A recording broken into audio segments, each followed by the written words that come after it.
Salut tout le monde, je vous montre mon propre système de auto-irrigation pour mon jardin. Voici comment.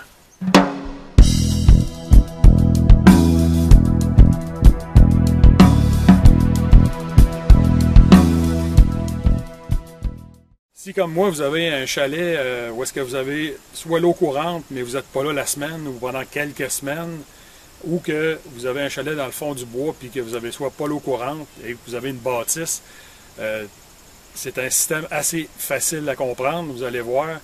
Je l'ai mis à l'épreuve cette année, puis comme vous pouvez voir, là, ça a poussé sans aucun bon sens, puis j'ai été obligé de couper beaucoup de stock pour pas que ça aille à la terre.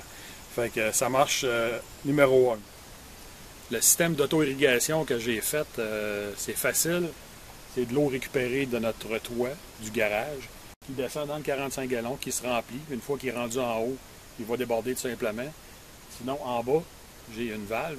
La valve a un tuyau de 3/4 de pouce qui traverse carrément le jardin d'une certaine hauteur jusqu'à 0 à l'autre bout.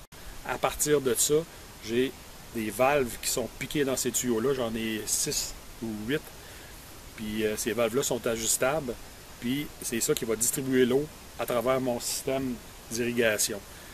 J'ai testé qu'est-ce que je voulais comme système d'eau, la quantité que j'avais de besoin. Puis, une fois que j'ai ajusté toutes les valves au complet, mon 45 gallons va baisser de 3 à 4 pouces aux 24 heures. Fait que, comme moi, je ne suis pas ici tout le temps. Quand on est une semaine, 2 semaines, des fois 3 semaines sans venir, on est certain au moins que l'eau va être dirigée à travers le système du jardin sans qu'on soit là. Le système d'irrigation que j'ai fait, il contient seulement la moitié de terre.